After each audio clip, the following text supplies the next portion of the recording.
திருச்சிற்றம்பலம். சிவபெருமானின் அடியார்கள் அனைவருக்கும் வணக்கம். இன்று நாம் திருஞான சம்பந்த பெருமான் அளித்த திருத்தமிழ் என்னும் தலைப்பின் கீழ் அவர் அருளி செய்துள்ள சில அபூர்வமான பதிகங்களை பற்றி பார்க்கலாம். இந்த பூமியில் முதலில் தோன்றிய சமயம் சைவ சமயம். நம்மை தேவர்களுடன் இணைக்கின்ற மொழி தமிழ்மொழி. தமிழ்மொழியானது சிவபெருமானால் உண்டாக்கப்பட்டது. நாம் வாழ்க்கையின் குறிக்கோளை அடைவதற்காக சிவபெருமானால் ஆக்கப்பட்டு அகத்தியருக்கும் முருகப்பெருமானுக்கும் அவரால் உபதேசிக்கப்பட்டது. சிவன் நமக்கு காட்டிய மொழி தமிழ். சிவத்தை நமக்கு காட்டும் மொழி தமிழ். வைதீக மதங்கள் 6. அவை சைவம், வைஷ்ணவம், சாக்தம், கௌமாரம், காணபத்தியம் மற்றும் சௌரம். கௌமாரம் என்னும் பொழுது முருகப்பெருமானை முழுமுதல் கடவுளாக ஏற்றுக்கொண்டு வழிபாடு செய்யும் ஒரு வைதீக மதம். திருஞான சம்பந்த பெருமான் முருகப்பெருமானின் திரு அவதாரமாகவே கருதப்படுகிறார். சைவ சமயத்தின் குரவர்களில் முதன்மையானவராக திருஞான சம்பந்த பெருமான் திகழ்கிறார். வைதீக மதங்களில் ஆன்மீக முதிர்ச்சியின் இறுதி நிலையாக சிவபெருமானின் வழிபாடு எடுத்து சொல்லப்படுகிறது. சூரியன், விநாயகர், சக்தி தேவியார், மகாவிஷ்ணு மற்றும் முருகப்பெருமான் இவர்களும் சைவ மத தலைவர்கள்தான். அதனாலேயே மற்ற 5 தேவதைகளில் எந்த தேவதையின் மேல் நாம் அதிகமாக ஈடுபாடு கொண்டாலும் நம்முடைய வழிபாடு முற்று பெறும் பொழுது நாம் சிவபெருமானையே முழுமுதல் கடவுளாக உணர்கிறோம். இவ்வாறு உணர்வது திண்ணம். அத்வைத்தம் என்னும் நிலை சித்திப்பதற்கு சிவபெருமானின் வழிபாடு இன்றியமையாதது. சிவபெருமான் நாம் வாழ்க்கையின் குறிக்கோளை அடைவதற்காக தமிழ் மொழியை உண்டாக்கினார் என்று பார்த்தோம் அல்லவா? நம் வாழ்க்கையின் குறிக்கோள் தான் என்ன? அதுதான் பிறவா நிலை, வீடு பேறு நிலை. பல பிறப்புகளை எடுத்து அழுத்து சிவ வழிபாடு முற்றி அபேதமின்றி நாம் சிவபெருமானாகவே மாறும் நிலை. மாணிக்க வாசக பெருமானின் வார்த்தைகளில் இதை நாம் சொல்ல வேண்டுமென்றால் சேர்ந்தறியா கையானை என்னும் நிலை. சிவபெருமானுடன் கலந்து வேறு ஒன்றும் அறியாத நிலை. மீண்டு இந்த மண்ணில் பிறவா நிலை. சைவ சமயத்தின் 12 திருமுறையில் வீடு பேறு நிலையே வாழ்க்கையின் பயனாக எடுத்து சொல்லப்படுகிறது. ஆக சைவம் என வரும் பொழுது நமக்கு முக்தி நெறியை அளிக்கக்கூடிய ஒரு சமயமாக சைவ மதம் திகழ்கிறது. தமிழ், முத்தமிழ், இயல், இசை, நாடகம் என 3 வகைப்படும். திருஞான சம்பந்த பெருமான் இசை தமிழுக்கு புத்துயிர் கொடுத்தவர். இயல் என வரும் பொழுது திருஞான சம்பந்த பெருமான் தமிழ் இலக்கண இலக்கியங்களுக்கு பெருமை சேர்க்கும்படியாக பல வகையான யாப்புக்கள் அடங்கிய திருப்பதிகங்களை நமக்கு அருளி செய்துள்ளார். அவர் அருளி செய்துள்ள பல திருப்பாடல்களில் நமக்கு வெகு சில மட்டுமே கிடைத்துள்ளன. 100ல் 1 மட்டுமே என்னும்படி கிடைத்த சிறு அளவு பதிகங்களிலேயே பல வகையான சொல்லமைப்பை நாம் பார்க்க முடிகிறது. ஆக திருஞான சம்பந்த பெருமான் தமிழ் ஞான சம்பந்த பெருமான். அதனாலேயே திருஞான சம்பந்த பெருமான் தமிழாக்கரன், தமிழை அருளி செய்தவர் என்றும் அழைக்கப்படுகிறார். இறைவனிடத்தில் நாம் அன்பு செலுத்தினால் போதும். சிவபெருமான் அனைத்து நல்ல குணங்களையும் உடையவர். நம்மை தாயாகவும் தந்தையாகவும் இருந்து காப்பவர். நம்முடைய தேவையை பெருமான் அறிந்து நமக்கு கண்டிப்பாக அருள் புரிவார். நம்முடைய குறைகளை நாம் மனம் உருகி பெருமானிடம் முறையிட்டால் அவை, அதாவது நம்முடைய குறைகள், நம்முடைய கஷ்டங்கள் நம்மை விட்டு விலகும். இதையே சம்பந்த பெருமான் செய்து காட்டினார். அவர் ஒரு நாள் கூட தவறாமல் கோவில்களுக்கு சென்றார். கோவில்கள் தோறும் சென்று பாடினார்.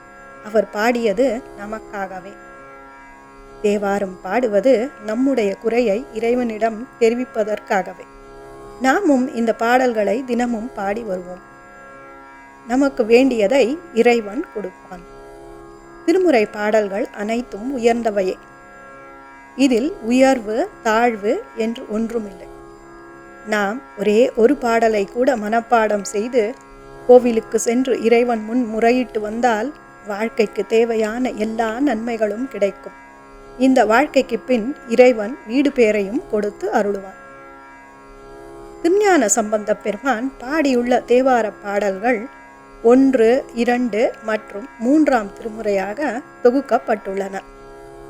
அவர் அருளி செய்த தேவாரம் திருக்கடைக்காப்பு என்று அழைக்கப்படுகிறது. அவர் அருளி செய்துள்ள சில பதிகங்களில் உள்ள புதுமையை பற்றி தெரிந்து கொள்ளலாம்.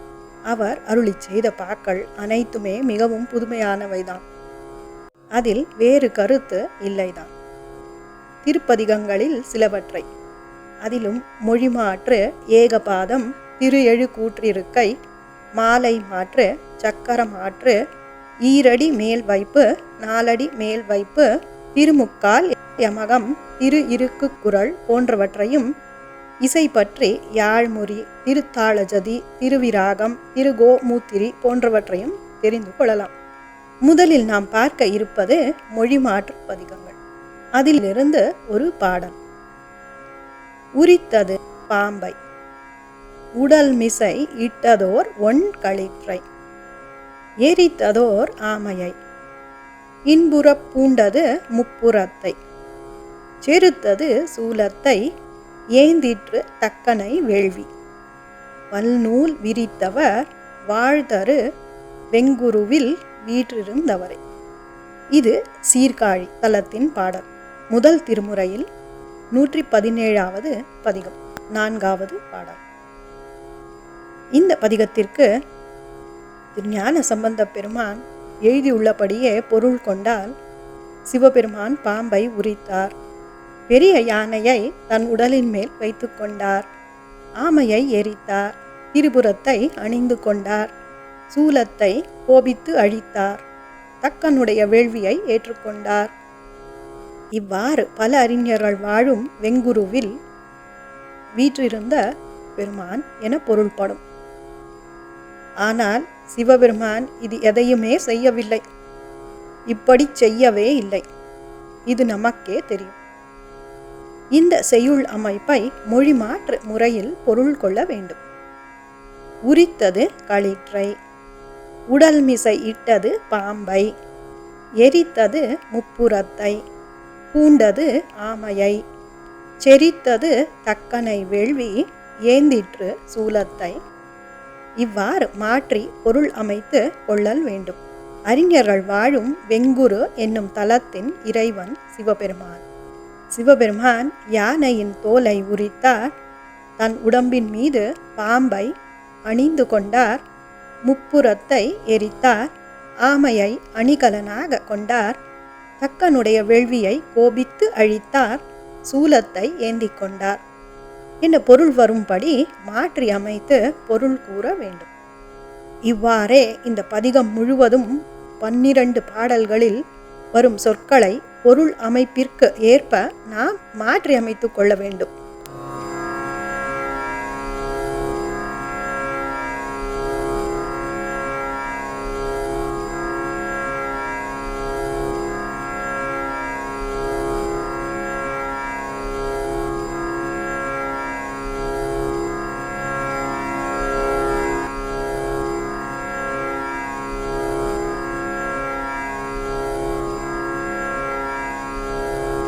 செய்யுளில் ஒரு அடியில் உள்ள சொற்களை முன்னும் பின்னுமாக மாற்றி பொருள் கொண்டால் அதற்கு உரிய சரியான பொருள் அர்த்தம் கிடைக்கும்.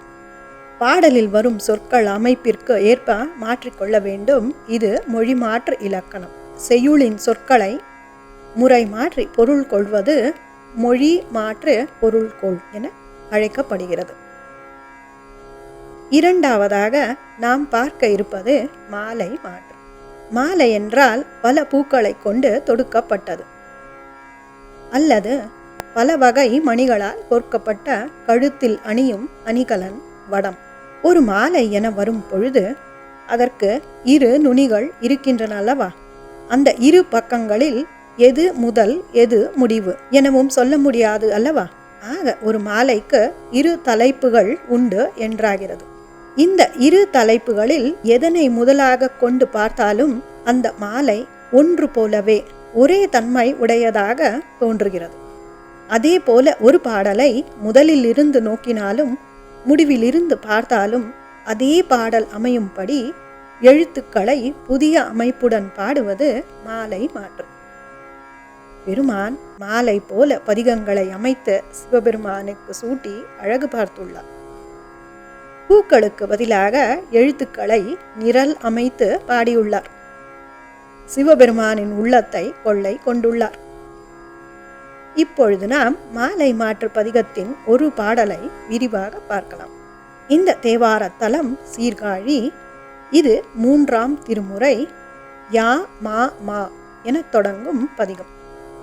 யா மா மா நீ யா மா மா யா ழீ கா மா கா நா கா கா நா கா மா காழி யா மா மா யா நீ மா மா யா. இப்படிப்பட்ட சொற்கள் ஆங்கிலத்தில் பாலின்ரோம் என்று அழைக்கப்படுகின்றன.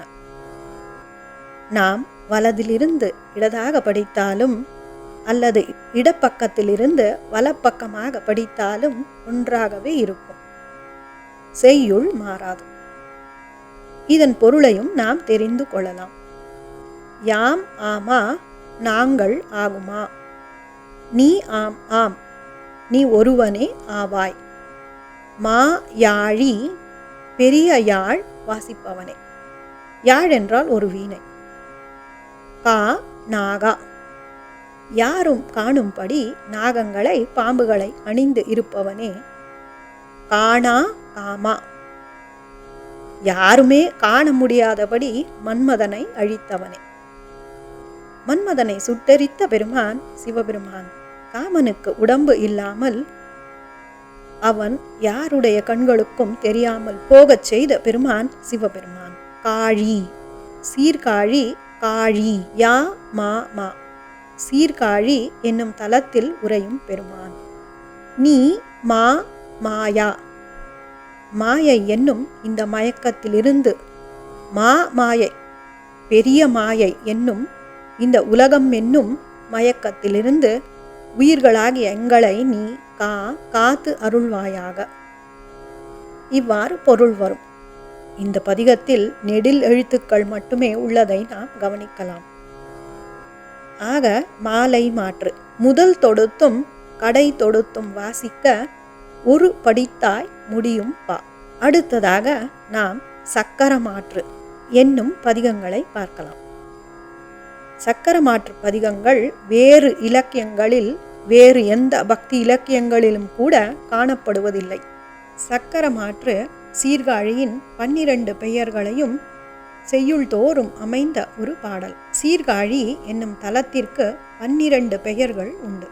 அவை பிரம்மபுரம், வேணுபுரம், புகலி, வெங்குரு, தோணிபுரம், பூந்தராய், சிரபுரம், புரவம், சண்பை, சீகாழி அல்லது ஸ்ரீகாழி, கொச்சைவயம், 12வதாக கழுமலம். 4 யுகங்கள், ஒரு மன்வந்தரம். ஒவ்வொரு மன்வந்தரத்திலும் ஒரு காரணத்தால் ஒரு பெயர் பெற்ற தலம் சீர்காழி. ஆக இந்த பெயரை இந்த வரிசை கிரமத்திலேயே நாம் சொல்ல வேண்டும். பாடலை நாம் பார்க்கலாம். பிரம்மனூர், வேணுபுரம், புகலி, வெங்குரு, பெருநீர் தோணிபுரம், மண்ணு பூந்தராய், பொன்னம் சிரபுரம், புரவம், சண்பை, அரண்மண்ணு, தன்காழி, கொச்சைவயம் உள்ளிட்ட அங்கு ஆதியாய பரமனூர் 12ஆய் நின்ற திருக்கழுமலம் நாம் பரவும் ஊரே. இந்த பாடல் பிரம்மனூர் என தொடங்குகிறது அல்லவா? அடுத்த பாடல் வேணுபுரம் என்றும் 3வது பாடல் புகலி எனவும் தொடங்கும். இவ்வாறே இந்த பதிகத்தில் உள்ள 12 பாடல்களும் வரும். சீர்காழியின் 12 பெயர்களும் ஒரு சக்கரம் போல சுழன்று ஒவ்வொரு பாடலிலும் வருகிறது. நமக்கு 2 பதிகங்கள் கிடைத்துள்ளன. இவை 2ஆம் திருமுறையில் தலம் சீர்காழி பதிகங்கள் 70 மற்றும் 73. ஆக 2வது பாடல் வேணுபுரம் என தொடங்குகிறது. 3வது பாடல் புகலி என தொடங்குகிறது. இவ்வாறே 12 பாடல்களையும் நாம் பார்க்கலாம். இந்த பாடல் பாண்டிய மன்னனுடைய பிணி தீர்க்க திருஞான சம்பந்த பெருமான் மதுரை சென்றார் அல்லவா? அப்பொழுது அந்த அரசன் பெருமானை பார்த்து, நீங்கள் எந்த ஊர் என்று கேட்க தன்னுடைய ஊர் சீர்காழி என்று அருளிய திருப்பதிகம். 4வதாக நாம் பார்க்க இருப்பது ஏகபாதம். 4 அடிகளும் ஒரே அடியாய் வருவது ஏகபாதம். இந்த வகை பதிகத்தை நாம் முதலில் பார்த்து விடலாம். பதிகத்தை பார்த்தாலே ஏகபாதம் என்றால் என்ன என்பது நமக்கே புரிந்துவிடும்.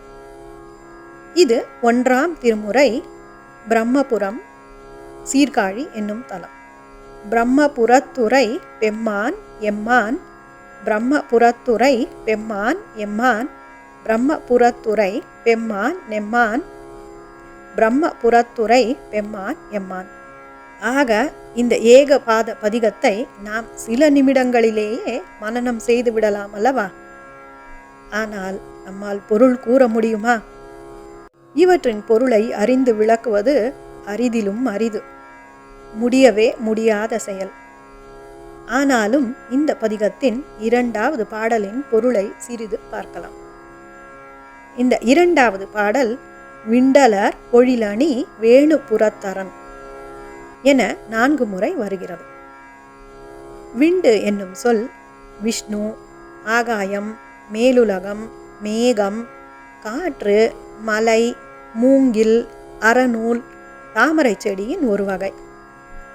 அலர் என்னும் சொல் மலர்ந்த பூ, வழிச்சொல், மகிழ்ச்சி, நீர், மஞ்சள், மிளகு, கொடி.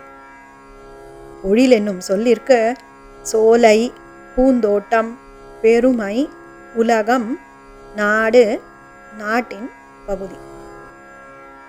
அணி என்னும் சொல் ஒப்பனை, அழகு, ஆபரணம், முகம், பெருமை, படை வகுப்பு, இனிமை, அன்பு, வரிசை, திரள், மாடம், எல்லை, ஒழுங்கு, பெருமை, மாலை, நன்மை மற்றும் அண்ணி என்னும் சொல்லின் இடைக்குறை. அண்ணி என்றால் சமீபத்தில், நமக்கு மிக நெருக்கமாக. வே என்னும் சொல் வேகுதல், வெறும், வேவு பார்த்தல். வேவு பார்த்தல், உளவு பார்த்தல். வேணு என்னும் சொல் மூங்கில், பயக்கும், நாம் விருப்பப்படும், உள்துளை உள்ள குழல், நடுவில் துளையுள்ள குழல், வில், புல்லாங்குழல், வாழ். ஆக இந்த விண்டலர் பொழிலணி வேணுபுரத்தரன் என 4 முறை வரும் செய்யுளுக்கு இவ்வாறு பொருள் கொள்ளலாம். விண்டு என்றால் மலை. மலையிலிருந்து விழுகின்ற நீர் அந்த தூய நீரின் சத்தத்தை ஒத்த கடல் அணிந்த திருவடிகளை உடையவன் சிவபெருமான். இதழ்கள் விண்டு மலர்கின்ற சோலை சூழ்ந்த சீர்காழி பதிக்கு இறைவன் விஷ்ணு, அதாவது மகாவிஷ்ணு. அழகிய பூக்களை பொழிந்து வழிபாடு செய்யும் பதி வேணுபுரம் என்னும் சீர்காழி, அந்த தலத்தின் இறைவன். புல்லாங்குழலும் பழிக்கும்படியான இனிமையான குரலை தன்மையை உடையவன். இந்திரன், இங்கு புரந்தரன் புரத்தரன் எனக் கொண்டு இந்திரன் பாடு செய்யும் பதி வேணுபதி. புறத்தை திரிபுரமாக கொண்டு திரண்ட மாடங்களை உடைய திரிபுரம். அந்த திரிபுரத்தை அழித்தவன் வேம்படி, அது வேகும்படி செய்தவன் அரண். அரண் என்னும் சொல்லிற்கு அழிப்பவன் எனவே பொருள். படி சிவன் என இவ்வாறு பல பொருள்களில் இதை கொள்ளலாம். அடுத்த பகுதியில் மீதமுள்ள பதிகங்களை பற்றி நாம் தெரிந்து கொள்ளலாம். நன்றி, வணக்கம்.